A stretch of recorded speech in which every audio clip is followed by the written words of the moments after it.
অনেকেই জানেন অভিনেত্রী অপরাজিতা আঢ্যের লক্ষ্মী পুজো মানেই বেশ জমজমাট ব্যাপার। তিনি নিজে হাতেই তৈরি করেছেন তার লক্ষ্মী প্রতিমা। প্রতি বছর মাকে নানা সাজে সাজিয়ে তোলেন অভিনেত্রী।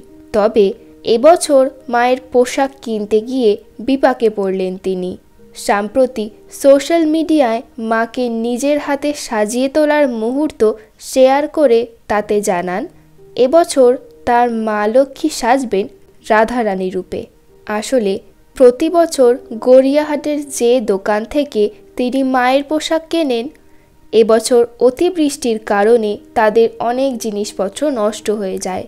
তবে অভিনেত্রী বেশ অনেকটা রাত করে সেখানে যাওয়ায় কোনো উপায় না পেয়ে দোকানির থেকে তার বেঁচে যাওয়া পোশাকের মধ্যে থেকেই কিছু দেখতে চান।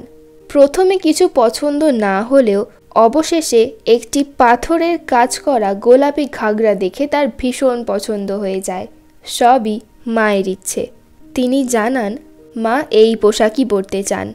মাকে গয়নায় সাজিয়ে তোলার সময় তিনি আরও জানান কিছু গয়না মায়ের খুব প্রিয়, যা তার পছন্দ তা পরাতে কোনো অসুবিধেই হয় না, কিন্তু মায়ের পছন্দ না হলেই তা পরানোর আগেই তিনি খুলে ফেলেন। কিছুতেই আর তাকে পরানো যায় না।